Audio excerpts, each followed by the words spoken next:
My name is Vivian Medrano. My YouTube / internet handle is VivziePop. Basically, I'm a freelance animator, but I'm working steadily towards independent films and independent projects. I'm really about original content, but a lot of people have found me through, I do fan animations of things that I really like, especially music that I really love. My most popular one was to a Kesha song that I made right out of college, not high school.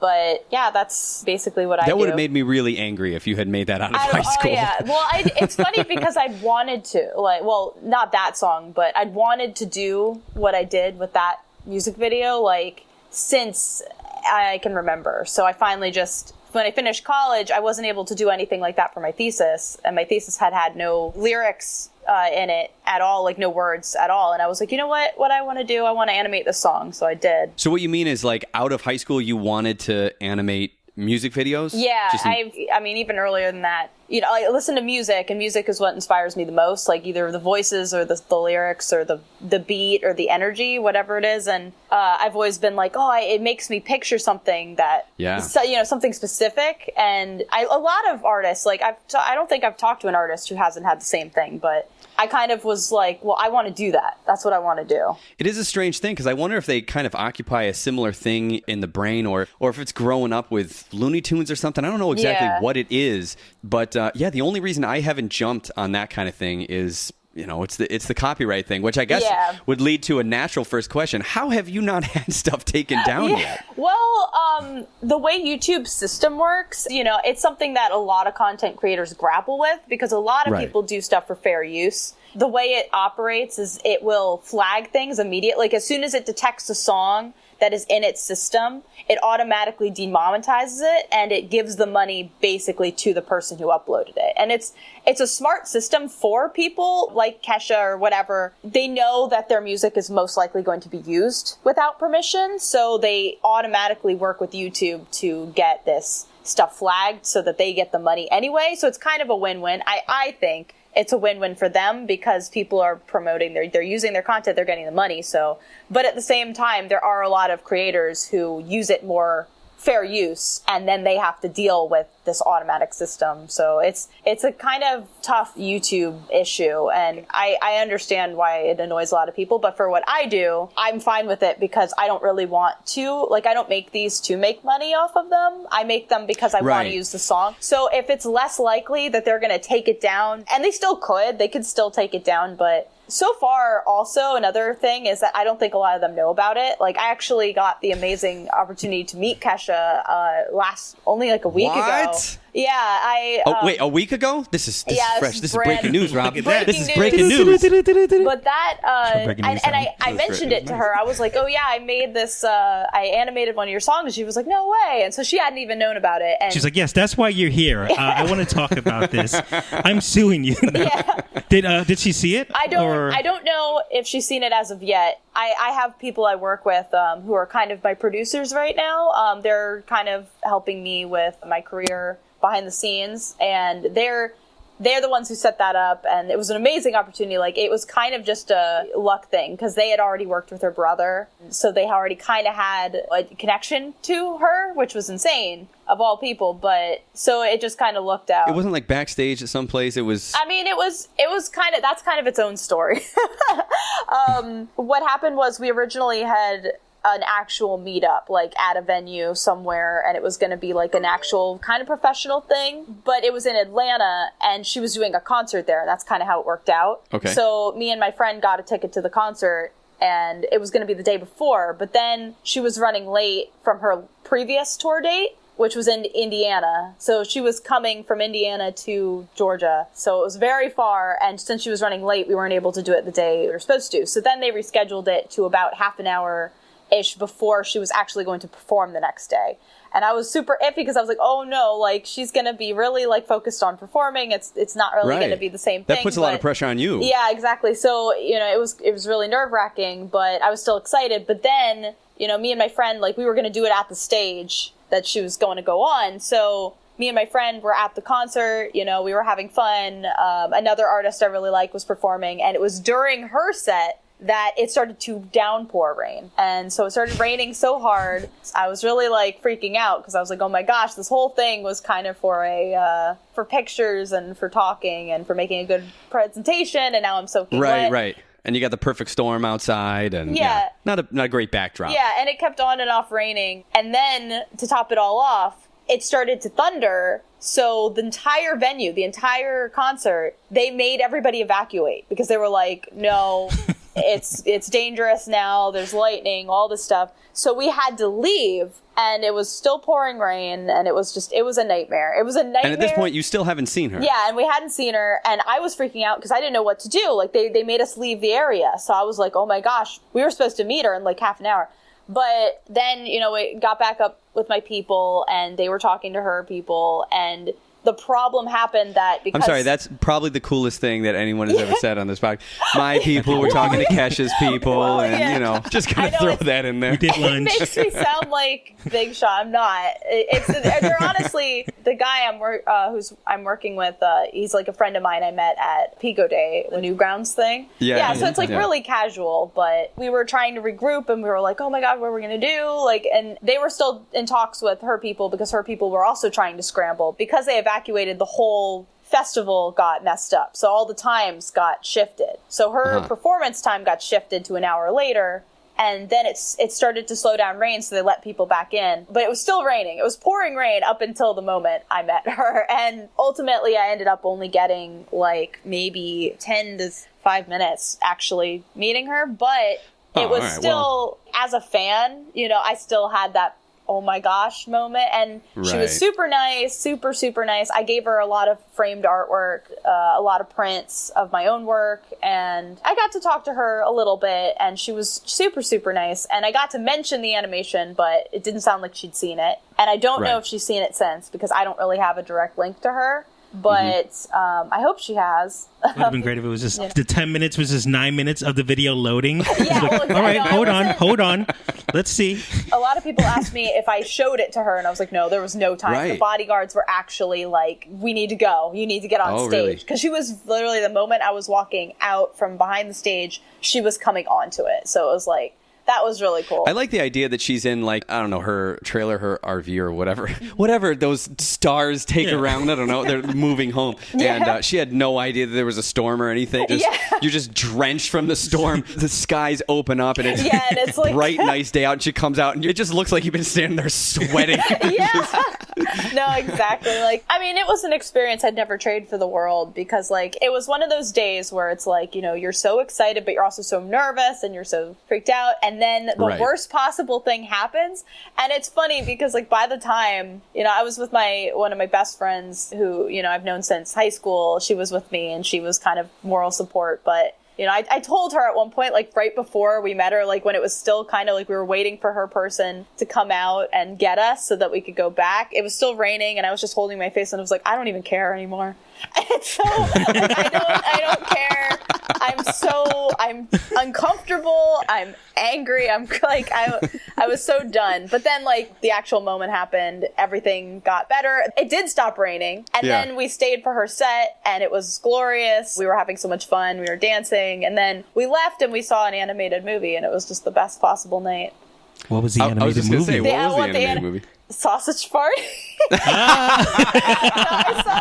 I really love that movie. And it was just the best night. I met Kesha. And we ended the night with the Seth Rogen comedy about food having sex with each other. It was the best. It was the best night. Well, it was fun because I'd already liked that movie and I'd only seen it like one time. And my friend Carrie, she hadn't seen it and she hadn't wanted to see it. But then I was like, oh no, it's actually pretty good. And she was like, all right, you know what? I want to see it. So she was the one who said, like, let's go see it. And we went to see it and we ended up having a blast because we were just talking. There weren't very many people, so we were just talking through it. And we were just like... Oh, that's fun. It was one of those. When you mean when you go in the theater and there's, like, nobody there? Yeah, and you get to, like, be as loud as you want with reacting. Yes, I love that. And so it was a really nice way to end the night. So it was, like, one of those days that went just from being the absolute worst case scenario to being the kind of the best.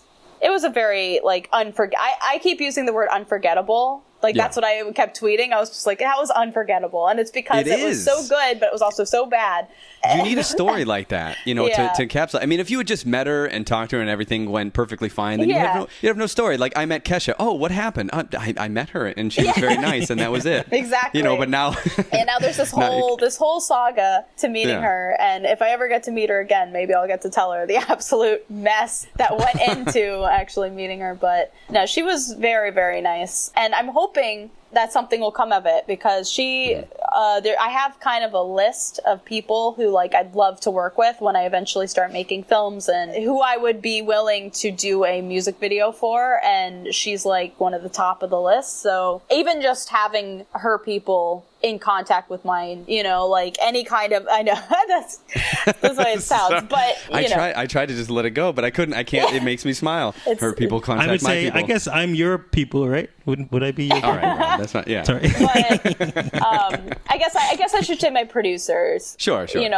Even just that is a pretty big deal to me. Yeah, that's great. Not to take a complete left turn, but Rob, you saw Sausage Party and you liked it, but then afterward, all the stuff that came out with the people not being credited and everything. Oh yeah. It kind of made you weird because you saw it first. Yeah. But now I feel weird about going to see it. But I don't know. I don't know how that is. I actually, because again, I don't want to name names, but I have a friend at Sony, so I was talking to him about it. And he didn't work on Sausage Party, but he knew a lot of people who did. And I asked him, because this was after the allegations came out, and I was a little bit of one of the skeptical people. A lot of it I believed, because I was like, that sounds totally reasonable. But then a lot more came, and they were all using that anonymous blank. And that just kind of seemed like something easily bandwagony. I was like, there's so many, because I've experienced lies on the internet, obviously. A lot of people have, but it's not hard for somebody to see a target, especially something as controversial as Sausage Party was, be like, I don't like that thing. Here's my opportunity to completely destroy that thing, And so I was a little bit... So there's a kernel of truth, but percentages above what it actually is. Exactly. And so is claimed, And so I talked to him about it, because I really wanted confirmation. I was like, are these things true? Do you have any idea if they're true? And he did confirm me that they were pretty true. But there was a lot of stuff behind the scenes, I got some feedback from some of the animators who felt differently who left the project. I mean, in the end, it's definitely a thing that I think you just need to choose, because in one aspect you are supporting something that could be game changing for the industry, which is adult animation. But at the same time, you don't want to support these kind of business practices that are done a lot in the industry. Stuff like Illumination has done it, DreamWorks has done it. I don't think it's ever been done to this extent with nitrogen, but it's a very scary thing. But I'm glad that it got called out, because it probably won't happen again from them. The game-changing thing is interesting, because not too long afterward, here comes Nerdland, and that one, I just saw it up in Ottawa. Very small staff, but they had good voice actors and similar type of vein. It's hand-drawn, not CG, but it's... I think I've seen the trailer for that movie. But I mean, that's R-rated, adult-themed, animated comedy. Yeah. Much similar in the... I feel bad talking about the industry, because I haven't been a part of it yet, but I've known a lot of people who have worked same thing with me. I got a whole show talking about the industry, but I'm I've never worked at DreamWorks or anything like that, but it's a different viewpoint. When I was originally going in, I did kind of get it wasn't even that I didn't think that people should boycott the movie. Again, I was skeptical about the whole thing. Yeah. But especially now knowing it's true, I don't fault anybody who doesn't want to support the movie financially, because I do get that. But I guess my only thing, and I guess it's the perfect time to mention it, because I didn't mention it on my YouTube channel in my other video I made, but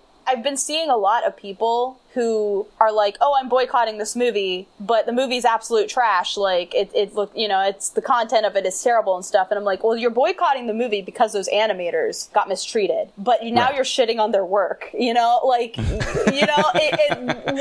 Because their work was fine. I'm boycotting this movie for not giving credit to these shitty animators. Yeah, exactly. That kind of rubbed me wrong, because I was like, no, I think people should be seeing this movie. Maybe not paying to see this movie, but I think people should see it, because because the actual animation that these animators worked so hard to produce is absolutely it's phenomenal. So it's like I got so rubbed wrong by the people who were like, oh no, boycott this movie because the animators were treated wrong. But also the movie is terrible and one or controversial. 2 steps too far. Yeah. And I was like, you had a reason, but now you're just showing your true colors. You wanted to hate the movie already. You don't care that the animators got mistreated. That's how you look like a good guy while you're completely overriding the actual content of what they created. So I guess as an animator, I was just like, what? Like, don't throw them under the bus and then say you're advocating for them, you know? Do you know how much self-control and energy just went into us not breaking into True Colors by Cyndi Lauper? Yeah. Exactly. We're a very sing-songy podcast. No, that's great. So actually, it's a fine transition from the bigger stuff. I mean, we talk a lot about indie-related content and original stuff. I mean, obviously, a lot of the news stories are related to bigger stuff, like what happens in the industry. Mm-hmm. But both of us, we're independent animators, and I'm a freelancer for 10 plus years now. I was going to save this for later, but someone asked specifically, I want to get this quote correct, because the way it was worded was funny and a little aggressive. Matadog on Twitter says, "Is YouTube your job now?" Is YouTube my job? I think I saw that. I imagine this person yelling it with an open mouth. Is YouTube your job now?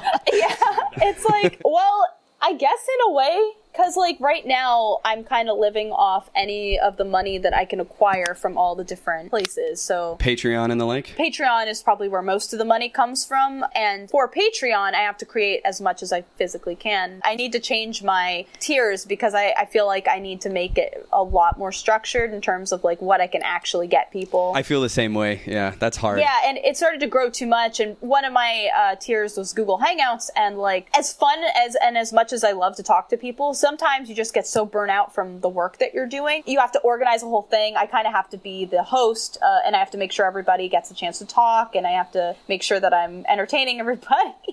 It gets a lot, especially when I'm under a lot of pressure for other things. So I feel like I've been falling behind with that. I know exactly what you're talking about. Yeah, so, and I'm trying to get basically any content I create goes immediately there. And I'm not posting very many other public places because I'm trying to make Patreon super worth it for the people who want to support everything I do. And there's a lot of projects I have that are stewing, and I can't really show anything for them yet because they're so under wraps. Like there's a huge film I'm developing. It's been developing for a year now, and it's finally starting to get rolling, but it has huge names, and it's going to be a huge undertaking, and I'm trying to get a bigger budget to make it a really big project. So there's that, and then there's also individual projects that I have. I have 2 other original concepts that I'm developing, either for a webcomic or as a YouTube series and of animations. And then between all that, I'm trying to do animations for fun, and I have 2 more of the music video for fun, fan animated things. One of them I actually got permission from the artist to do. And that one I really want to get out because it's another artist I really love. And she said I could do it. So it's like, I need to do that. But, so between all these projects, I guess it is kind of my job because that all goes to Patreon and then half of it goes to YouTube. And then I get money from YouTube, mostly doing the speed draw videos where I'll take an artwork that I'm doing for Patreon and I'll speed up the process and I'll put it on YouTube so people can see the work. And then some of those designs go into prints that I was fortunate enough. A friend of mine worked for Shark Robot, and he hooked me up with Shark Robot. So now they're selling prints. So between those 3 places, that's my job. So my job is just to create as much as I physically can and post it to, the people willing to back my work, and then also to YouTube. So in a way, YouTube's my job, but it's not like my only focus. In fact, I think my focus is probably Patreon. Yeah. You're diversifying your portfolio. Yeah. Your income is basically all supplemented income. Yeah, it's all freelance. Yeah. I'll open commission batches usually I only open commission batches when I'm going to be spending money like on something that isn't art related because I don't like the Patreon money going towards that. And so I'm probably going to open it pretty soon. But, basically the internet is my job. And I'd like to get a career someday, but right now, with all the film projects I want to do, those come first. Because I want to get them at least started, and maybe even near completion before I go and get an industry job. Because I'd like to join a studio, at least for the experience, especially since I kind of want to start my own independent studio. So I'd like the experience of being in a studio and learn the ropes kind of thing instead of open up your own studio. I mean, you're going to learn the ropes, on the way anyway. But if you work someplace and you get to see something, you might be able to avoid some of those pitfalls in the beginning. Exactly. Well, and also, like my friend at Sony, he used to work at DreamWorks, and it's just like, talking to him, and you learn so much at a studio, especially a feature film studio, because you're working with so many masters, like he had, I think James Baxter was at DreamWorks, and it's like, that's unreal, The cyborg animator himself. Yeah, like, it's like just working alongside these amazing people. It's like they can teach you things, and you can learn things from your peers, and it's kind of like in college, you learn a lot there. You can learn it on your own, but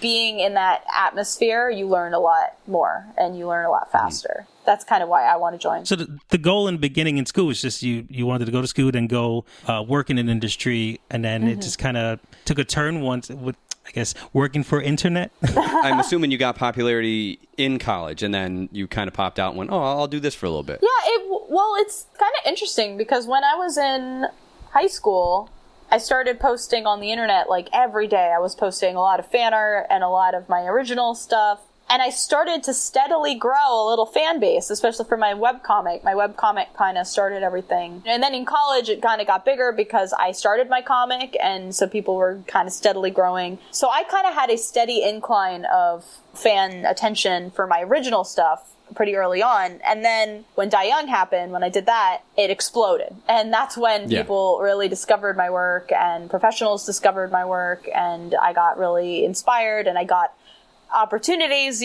People were offering to be my partner on YouTube, and I was getting opportunities that I never imagined before. And then my channel started to grow, and I was like, oh my gosh, like maybe this could be a thing that I could actually make money off. And I've always wanted to make my original projects. I've always been somebody who I've had a ton of stories and a ton of ideas. And I always, I was that kid who was like, oh, I'm going to have a show someday, or I'm going to have a movie always someday. Yeah, it's always the dream. But especially now with the internet, like it's so possible. Like if you really just sit down and make it, you can do it. And and I'm a big advocate for that. So I just kind of realized like, hey, I can do this stuff and it can be successful, and I don't have to join a studio, at least not yet. Because I still want to, again, I want to at some point in my life, but I'm not in a financial place where I need to get a job. I can support myself through what I want to do, basically. I mean, I take on some freelance jobs here and there. In fact, I'm currently working on a DreamWorks TV project, Freelance, and that's cool. Can you say which one, or are you under NDA? I don't know if I can say the title. Just to be safe, I won't. But okay. It'll. Can you say what platform it's going to be on? I don't know for sure. Probably YouTube. They have a YouTube channel that I found. So something channel, Awesomeness TV, or whatever. I think it's just called DW TV, DreamWorks TV, but it could be on more platforms. But that's the only one that I've seen that they have, and I figure it'll go there. But I don't know. Those kind of details I wasn't told. It's fun. It's a 6-episode series. And it's super fun to animate. It's fun to animate out of my comfort zone because the style and the characters are very not what I normally draw, but they're very fun, and it's a really cute little thing. So I'm working on that alongside everything else. I'm working on a million things at once, which is probably why people think I'm not doing anything. Because they're like, oh, where are you half the time? And I'm like, oh, I'm working on 80 different projects. Sorry. Yeah, isn't that tough? Isn't that tough? You're working harder than ever. And people are like, where'd you go? I'm like, I get that a lot. I'm doing way more than I've ever done before. Yeah, because I had to halt my webcomic. In fact, I'm indefinitely halting it, and I'm rebooting the whole thing. Because I started it my second year of college. So I was new to everything. I just jumped in. I didn't even write the whole story out. It's completely structurally, flimsy. Now, are you talking Zoophobia? Yeah, Zoophobia, my webcomic. Okay, there's a few questions about that. Yeah, so I can answer those. But, I'm just saying, so now I'm completely rebooting it. And I'm already feeling better about it because, one, the artwork will be infinitely better because I've at a level much higher now. The story will be better because I'm going to actually take the time to write the whole thing out and structure it properly, which I didn't do. It was kind of improvised in a way before. So, the whole thing is going to be better. The artwork's going to be better. It's going to be more my actual vision for the story because I can now capture it better. And I've had all this time to kind of pre-design everything and figure everything out. But because of all the other projects I have going on, I can't get to the reboot anytime soon, and I can't get to anything else relating to it anytime soon past like concept art. And that's been annoying a lot of people because there's a huge faction of my fan base that are dedicated to the comic, and they're not happy about the updates stopping. And, you know. Well, it's always, if they found you through that, then of course everything else that you do, they're like, when's the next comic coming out? When's the next Zoophobia? You know, like that. Exactly. And then if they found you through Kesha, do this other Kesha song. Yeah, do this other exact thing that you did before. Yeah, exactly. Yeah. Well, pick a Petey. Peter J. Casey, which we say that because, what do you say? Because there was already a Peter J. Casey on Twitter, so he put an extra A in there. Anyway, well, I guess you call him our people because he was our people and your people. He did that like schoolyard thing. People yell fight, fight, fight to create a fight. He's like, what if you interviewed this person? So thanks, Pete. We have him in common. Shout out to Peter Casey. But he asked the question. Casey. Yes, thank you.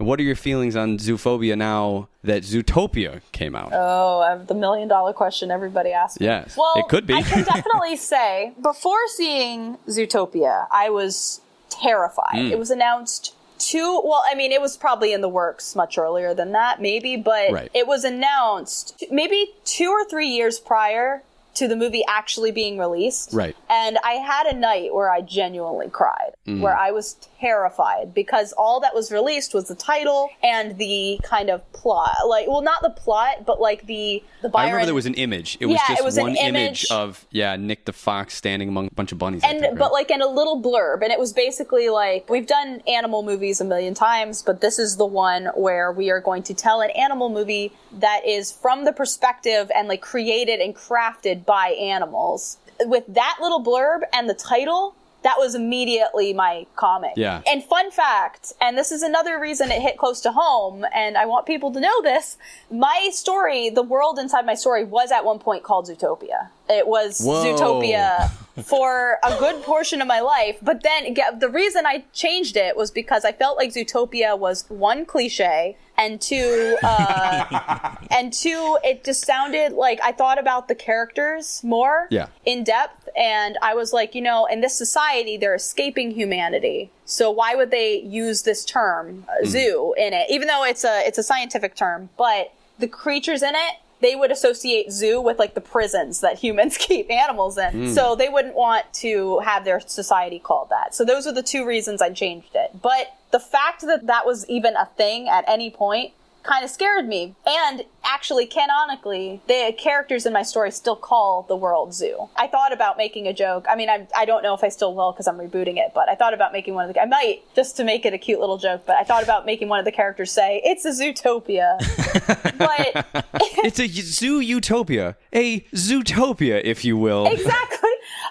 But another aspect of my story is, because my story isn't if humans didn't exist, because humans do exist in my world, but it's as if animals created a world outside of the humanity. They learned from humanity and they wanted to, and it's very fantastic. It's a fantasy story. It's kind of modernized, but the world itself also operates in very fantastical rules. There's magic, there's other aspects, there's demons, it's everything. So, it does have a lot of very huge differences from Zootopia, but the world itself was very meant to be crafted by animals. It was, it was going to be very natural, and I ended up making it look kind of more fantasy, but it realistically would have a world very like the Zootopia world. And so when I heard that Disney of all studios was making this, I knew that they would have the top, best animators, the best visual artists making this world come to life that I had in my head, and that I was, for this story that I was developing my whole life. And it was scary. It was scary. The way I tried to explain it to people who were like, God, it's not that similar. Come on. Like, why are you getting upset? And I got that a lot. I got that constantly. Whenever I'd tell people that I was a little bit iffy about the movie, people would be like, yeah, but it's not even that similar. It's so different. Like, the only thing that's similar is the title. And I'm like, no, it's more than that. Please, just respect how I feel, because it wasn't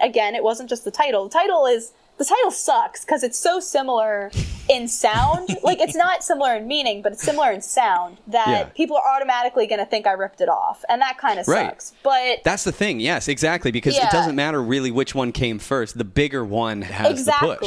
And it was so big. You know, it got made so much money. And it's a good movie. I guess let's, you know, kind of segueing back in. When I saw the movie, I felt better because it was a fantastic movie. I adore it. It inspired me to make mine better, but it didn't inspire me to make mine like it, if that makes sense. Right. No, absolutely. Because I had my idea first. I mean, you know, I've had my idea for a long time. You know, a lot of people, I think, expected me to hate it, and I didn't want to hate it. That's the thing. I did not want to hate it. I was just terrified of it because I can't really explain to somebody how it feels to have something really dear to your heart and then have, like, you know, it's like having this painting that you're working really hard on, and it's like this specific little picture that you really wanted, and you've worked on it so hard ever since you were a kid, and you're still kind of at that kid level. And then, you know, Leonardo da Vinci comes over and he goes, I like that. I'm going to draw it too. And he draws like a freaking masterpiece. And then you're sitting there like, oh, I'll never be that good. You know, and that's the feeling of it. And that's what I try to explain to people is, you know, it wasn't that I thought they stole it from me. It was a very interesting feeling. And it still is. It's complicated. Yeah, it's complicated. But I feel much better about it now that the movie's out and it's kind of dying down, because by the time I get my story out, maybe it'll have faded. I don't know. I probably will still get people accusing me. Another thing that really sucked, and again, this is the dreamer in me, but, you know, it was always something that I wanted to someday make a film out of. Yeah, I see. You know, it would break my heart to see some internet person be like, oh yeah, Zoophobia, that, like, throw me in with a pile of movies that are just meant to be ripoffs of other Disney movies. Right. Because it's so much more than that. But I guess in the end of the day, it's also such a different story. It's a lot more adult. I mean, it's got death, it's got destruction, it's got risque stuff, and it's got the human element. You know, it's got the humans and the demons and mythology and stuff. So it's a lot more than just a talking animal story. Well, in a strange way, maybe you would have people who would watch Zootopia, and even if they saw it first, they might want more than what they got in the movie, more than what they had wanted in something. They might see your webcomic and be like, this does everything right that I thought that was missing in this thing, pushing boundaries, making it a little bit more edgy. I've seen that a lot. Yeah. I mean, even in music and stuff, where I would find something that seems similar at first and then go, oh, this is way better. Yeah, no, that's actually something that I got comments about. Some people said that they found my webcomic after seeing Zootopia, and that's why they loved it so much, because it's kind of more, it's in the similar territory, but it's so different. And I love hearing that. And that's another reason why I want to reboot it, because I want to make a better product for people to enjoy. And it's probably going to be like more noticeably similar because now my art skills are better. So I can do a better animal world, and I can do my own innovations in the similar vein to that. And I can do, you know, more diversified character design. You know, all that is exciting to me. Ultimately, I'm happy that the movie did well, because it also, you know, shows how much people love animal stories, you know. That's interesting too. It's almost like a proof of concept that the audience is wider and much larger than you might have anticipated before. Exactly. So that's cool. Because I get that a lot too, and people are like, oh, you're a furry artist, and I don't like furry stories and stuff, and I'm like, yeah, but you saw Zootopia. Shut up. Like, you know, you don't, like, that's the furriest thing that you can get, man. And that's there's nothing wrong with that. Like, you know, there's nothing wrong with a movie that has anthropomorphic animals. The only time it gets weird is like when people make it weird, but that's anything. I feel like we've exclusively seen well, like when we were talking about Robin Hood, for instance. Yeah. And seeing Baloo the bear now is Little John, right? Yeah. It's kind of getting this idea that it's a real guy who's now an actor, and then you know, and then he's in Tailspin. Cartoon bear actor. Yeah, he's that whole Roger Rabbit world where they're all looking for work. So I got a new script for Jungle Book.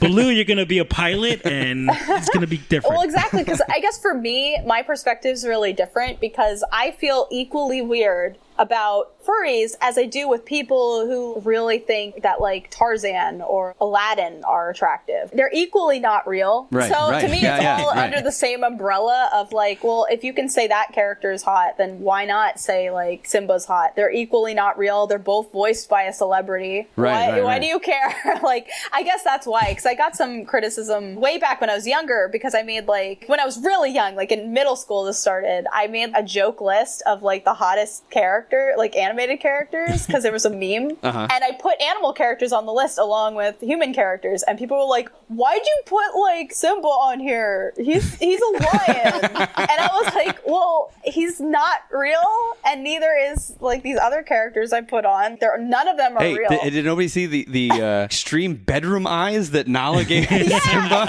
in that scene? There was that scene. Do you remember feel that? The love tonight. And they're wrestling, and she kind of looks up and tilts her head like that. I do remember being young, going, "Oh, oh my!" Well, exactly. Like it's all fiction, and fiction's like the place to put anything, you know. And I don't see like liking aesthetically something in fiction as any more weird than any other type of fiction. Like it's all kind of equal ground, which is why, and I love animals, and I love when animals are given personalities that we can grasp onto, or designs that we can find really appealing and see them express and stuff. So that's why I loved something like Zootopia, because I mean, it was the acting in that movie was phenomenal. The character design was phenomenal. I really wanted to get to your style, and here, watch this. Watch this jump.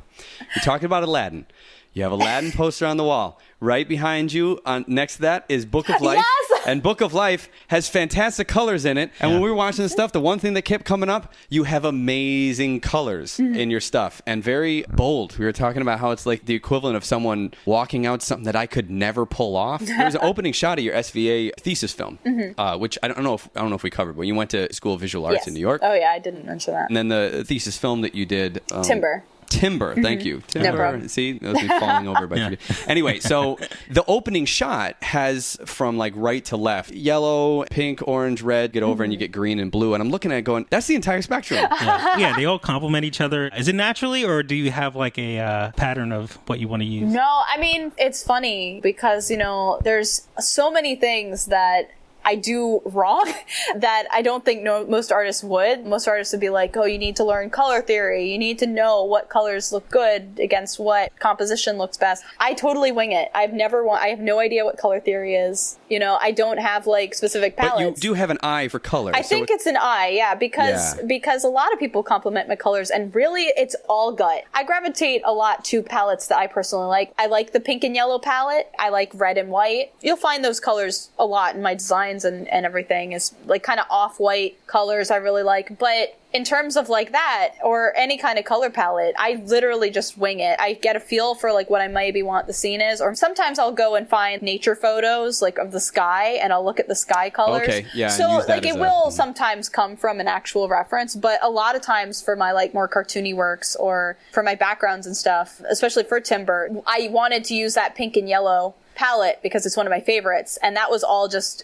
aesthetically what I like. That's aesthetically my favorite palette, and the greens and everything came more from what hues of green and what hues of brown for the trees and everything that were most appealing to me and most fit with the other colors, like in a way that blended. So it was really just all guessing and going with my gut with what would look best, and it seems usually to work. I mean, see, when people say that, you do this really well, because I'm not super great at color. I have to work at it. I can naturally look at stuff and appreciate it, maybe break it down on a critical point, but it doesn't really come from the gut. So when I have a problem with that, and it's how do you do that? What's the method? Oh, I just kind of pick it. It just kind of happens. Oh, screw you. No, like, because I get asked technical questions like that a lot. Like, well, how did you do this? How do you do character design and stuff? And I'm like, I just wing it. I really do. Like, especially with character design, I really need to work on shapes with character design because, you know, character design is really tricky. Again, it's really just a lot of it. I go for like what pleases me. A lot of curves in the body ending in points. Yeah. I notice you like that a lot. I love characters of any shape, but my favorite type of character is just a very like round, ending in sharp, kind of slender, really very flexible. Fox cat type shapes where it's very curvy, sneaky poses, I would say. Yeah. Bringing up the fox, I think it was a fox.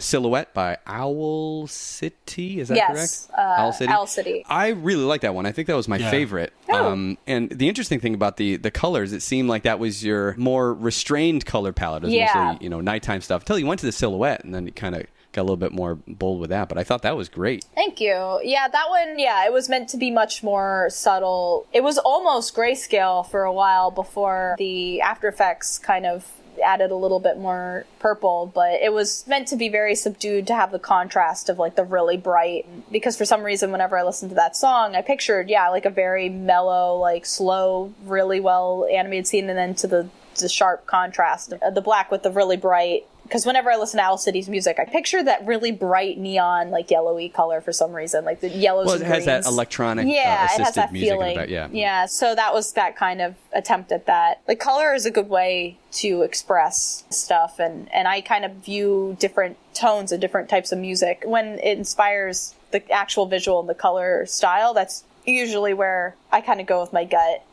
with what the scene should look like in terms of color. It definitely reminded me of musical numbers in a movie where there's a lot of dark moments and everything's kind of grayish and earth tone, and then like the genie shows up, and then bright blues and bright colors for that musical moment. And we were talking about Lion King earlier too, with the Simba singing about his father dying one day and him becoming king. That's my favorite part in that movie. The careful what you wish for song.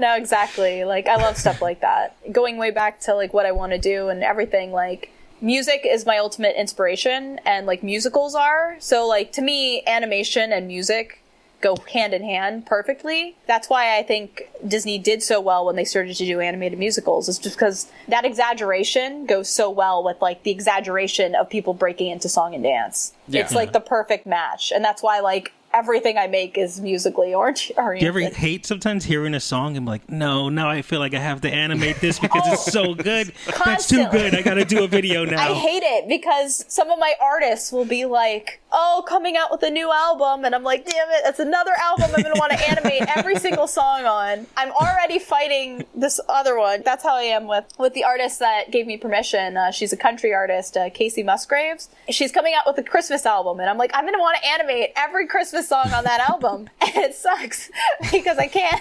You really can't be fans of anyone prolific if they're putting out so many songs. You're just gonna want to do so many things. You had Weird Al Yankovic. Yeah, you did him the too. Sport, and it was just like, okay, I'll clip this up. I'll do a pencil test of it and just leave it. But he's a big fan and friend of animation. I mean, he's another on the top of my list.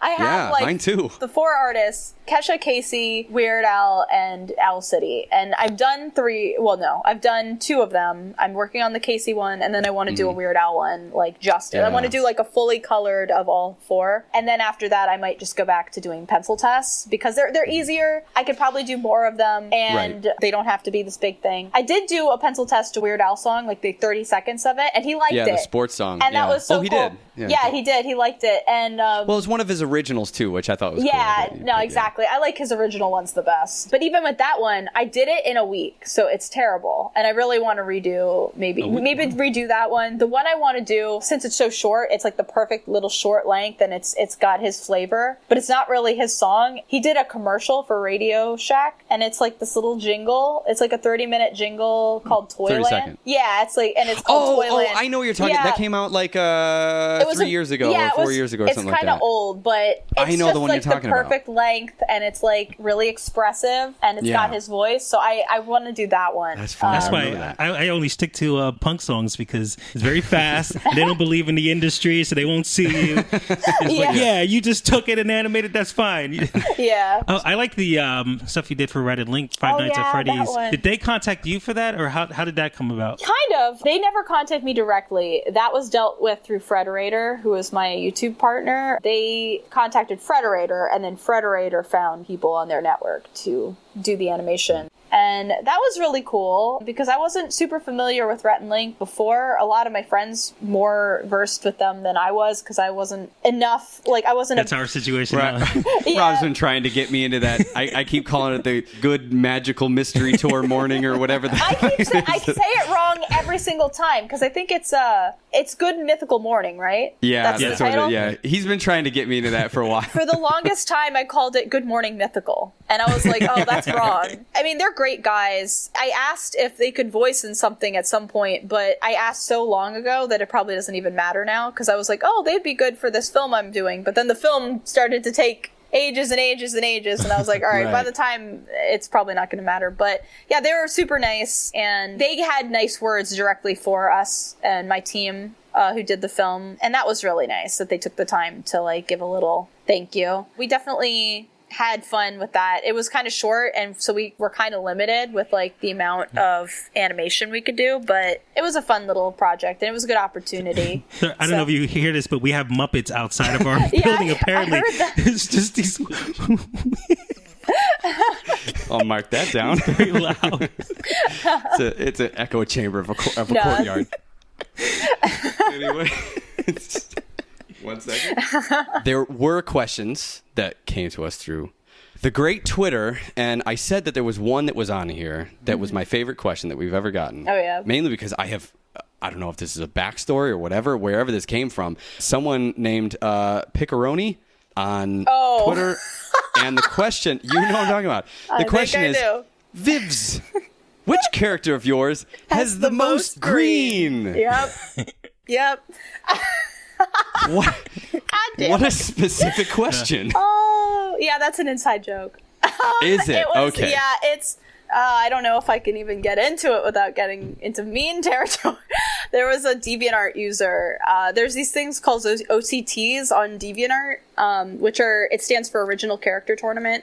And basically it's kind of like a DeviantArt only... It's like a DeviantArt exclusive little fun thing that people do, and it's basically a comic competition. People will create characters in comics, and then their storylines get put into competition with each other, and then the winner wins. But there was this one person that tried out for one of my friend's OCTs that he organized, and he just had this character.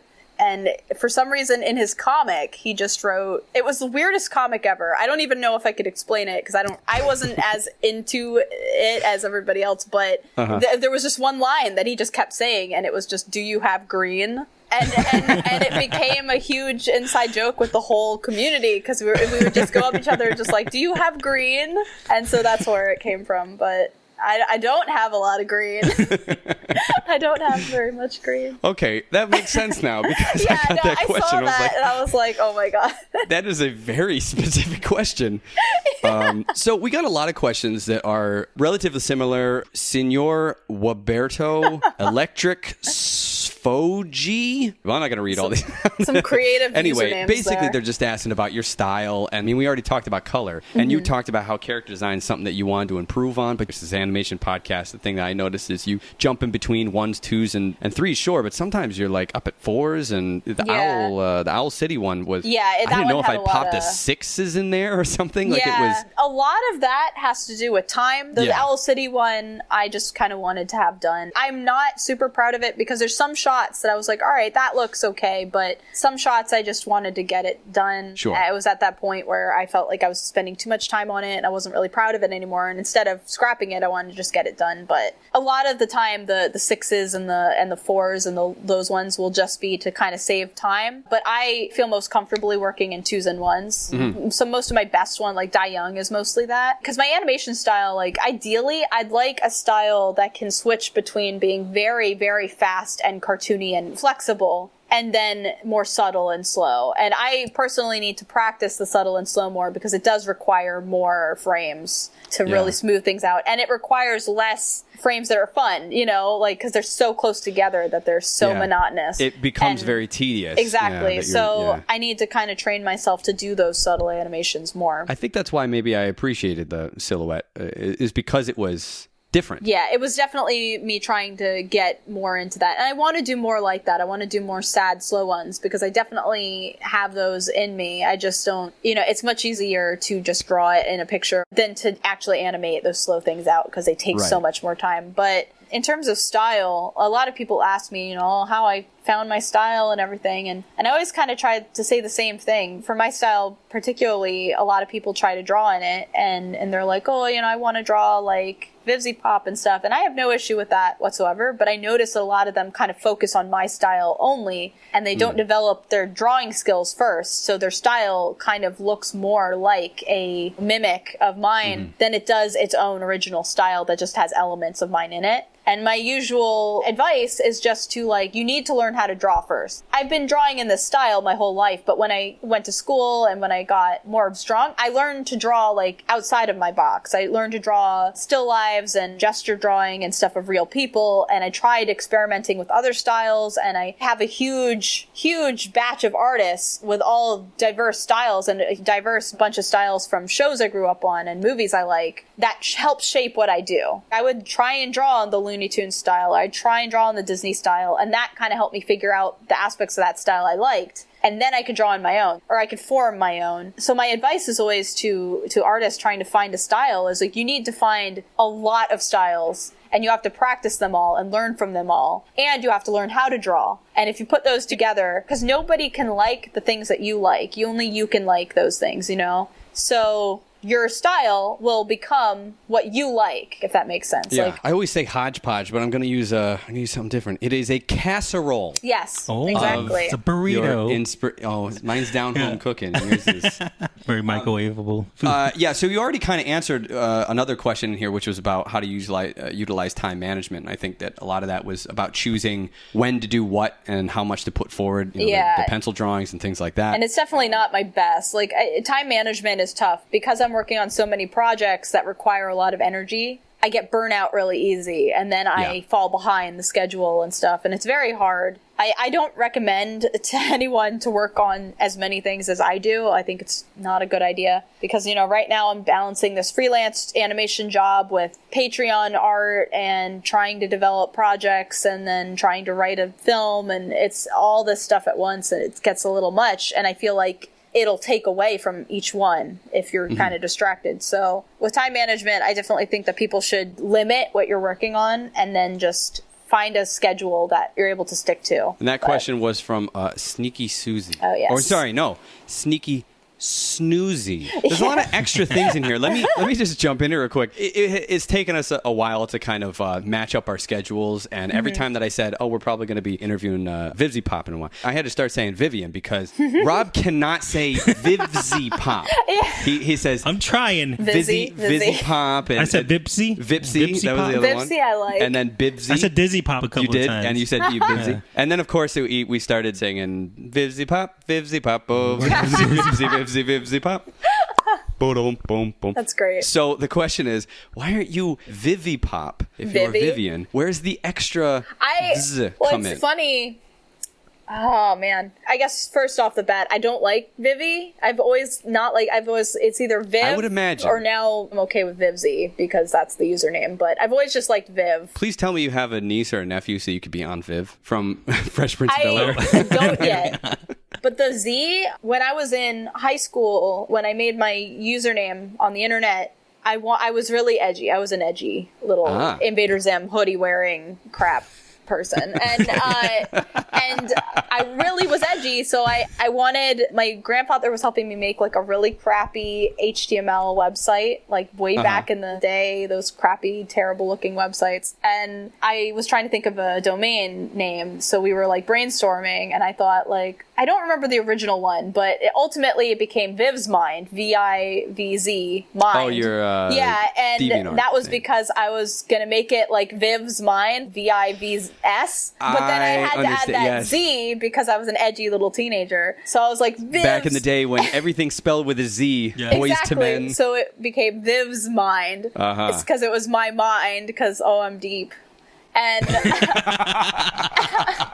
it was terrible, and I'm embarrassed of that username now, but that's where it came from. And then somebody in college called me Vivzie as a joke, and I really liked that. I liked how it sounded. And then the pop just, I don't know. It sounded like a username to me. Like, it sounded like a username that the mental image that came to mind was the sort of colors I use, like the really bright pop kind of reminds me of like soda pop, you know. It's effervescent and dynamic. Yeah, so it just kind of became a better username. I think it fits my personality better now, and it's easy for people to remember. You know, it just became easy better for most people to say, I'm sure. Yeah. I wouldn't have ever thought that anyone couldn't say it before I met him. But you can't say anything. Rob, say pizza. Pizza. Pizza. Like, I don't mind when people say VivziePop, because that kind of sounds like a soda, and that's what I live off of. So it's like, all right, I could be that. Soda of choice is? Dr. Pepper, hands down. Oh, look at that. See, we're getting most important questions here. I did have one last question from Twitter, which is from, good friend of the podcast, New Menus. I don't know how you actually pronounce his name, but it's Chris Rodriguez. What's been the biggest roadblock to your success, and how did you overcome it? That's a good one. Something that I've had trouble with my whole life, and this is honestly just an internet thing, I think. You know, when you spend so much time on the internet and not enough time like out in the real world, the internet starts to become your real world. And the negative stuff on the internet really gets to you. And I guess for me, I don't know if I get it from my father or if I'm just that kind of person, but I don't even think I'm easy to bug. I actually like when people are kind of trolly, because I can be kind of trolly, so I'm like, yeah, that's fun. But I've gotten a lot of weird, creepy stalker people who hate my work, but they also love my work. It's like a weird golem complex with these people. Yeah, I know exactly what you're talking about. They love my work so much that they hate me. And it's weird because they try really weird tactics and crap to get to me. And they started when I was really young, and they've just followed me. And so sometimes these people come back out of the blue and they bother me. I get really angry or I get really dramatic. And I think those are my biggest roadblocks, like just me being too human on the internet. I think for a while I was too involved with the internet, with my fandom and with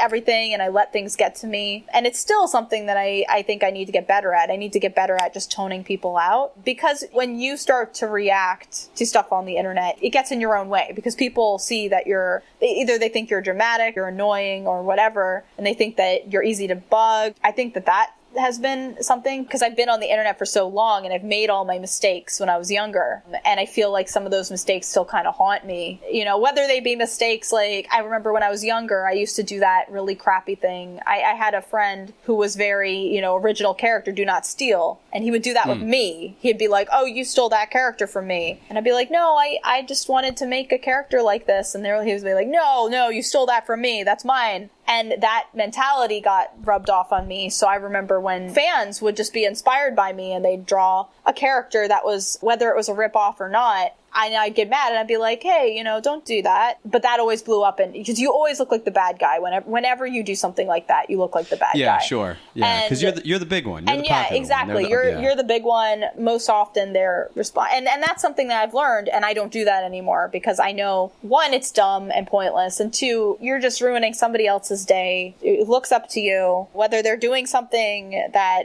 you don't like or not. It's just pointless. It's not going to affect you or your work. So it's just pointless to get mad. But those kinds of mistakes haunt me, and sometimes I think about them too much and I get really down on myself. And I think my biggest roadblocks are definitely myself. The pressures I put on myself, the funks I get into myself, the bad days that I overthink things, I worry I'm never going to get anything done, I'm never going to get my projects out. And that feeling always makes you not want to work, and then that, reinforces it. So that's definitely the biggest roadblock, I think, are just internet drama and dealing with too much personal emotion, which a lot of artists deal with. So it's a roadblock I think a lot of people have to overcome. But I overcome it by just, no matter how crappy I feel, no matter how many bad days I have, no matter how many internet mistakes I make, I try to just keep going, and I try and keep being as good a person as I can to my friends and working with people and trying to have people know the real me, trying to convince myself that people who do know me, more often than not, I mean, again, I don't know if I annoy people or if they turn their backs and they're just like, oh my God, I hate her. But most of the time, it seems like most of the people who I'm friendly with enjoy talking to me and stuff. So it's like, or I hope they do.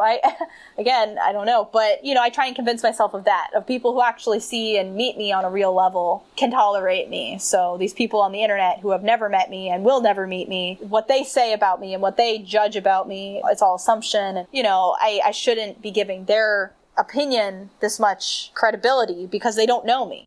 And they obviously have their own issues that they are battling and their own insecurities and everything. And I'm trying really hard to give everybody respect and give everybody the benefit of the doubt. Like, you know, they had a bad day, they have a bad life, and everybody has different opinions. Nobody's ever going to agree. Not everybody's going to like my work. Even some of my friends probably don't like my work, you know, because it's not their thing, and that's fine. So well, it's that's just a hard thing. of, it's almost, you can guarantee that the people that are closest to you are not always going to be the ones that like the stuff that you do. Definitely. Exactly. People really like the stuff. That's a hard thing too, to kind of get through, where people that are really close to you go, I can see how people might like this, you know. Like, that's the best compliment they can give you. Exactly. It's, you know, and it's hard, but I definitely think that's the biggest roadblock for me, is just the insecurity, the bad days, you know, the worries about my own work and if it's not good enough or if people aren't going to like it. But in the end, the person who needs to enjoy your work is you know, because if you don't enjoy it, then what's the point in doing it? No, you're never going to please everybody. There's always going to be somebody who does like it. And that's what you should hang on to. And you shouldn't be doing it for those people. Even now when I'm rebooting my comic, one of the reasons I'm rebooting the comic is because too many people said that it was crap. But again, a lot of people said it was bad, and then I started to see all the flaws, and now I can't move past them. So ultimately, it's my choice. You know, it influenced me too much. But when I reboot it, I think I'm just going to tone as much out as I can. I'm going to get the criticism and the feedback from people who I trust to be actually constructive. And a lot of them are already being so. Like, a lot of people who would criticize me with the comic, they were like, oh, you don't listen to negative criticism. I'm like, no, I do. But to me, too many pink characters is not constructive criticism, which for the record is a criticism I've gotten. I've gotten that Not enough green. Not enough green.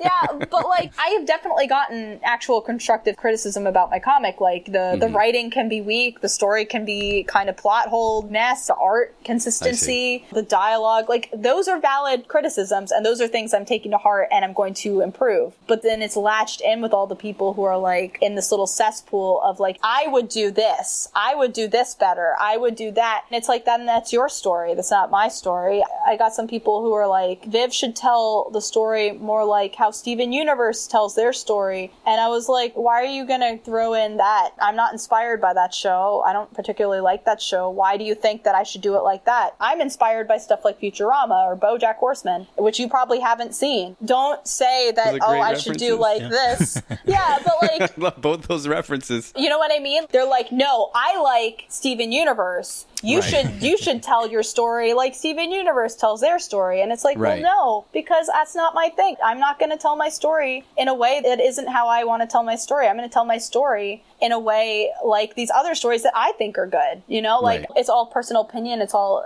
perspective. And that's another lesson, I think, to artists. Like, never let somebody else tell you how to tell your story or tell you what to do for whatever reason. I think it's just the climate now. People getting really entitled. They know what they want, and they know what they want your thing to be. And if it's not that, they're going to pick it apart until it is that, or until you feel bad. And it's like, no, it's nobody's story but yours, ultimately, when you're creating something, or you're making a film, or you're making animation. You're never going to appeal to all those people who think that animation should be this or that. It has to be your voice. And I think the best animations are the people who do that. And they're like, you know, screw it. I'm going to make this project exactly what I want it to be. The people who will like it are the people who like the same things as me. You know, it's... Yeah. Or are open to a different perspective or something like that. So... Well, my goodness. Round away, beta.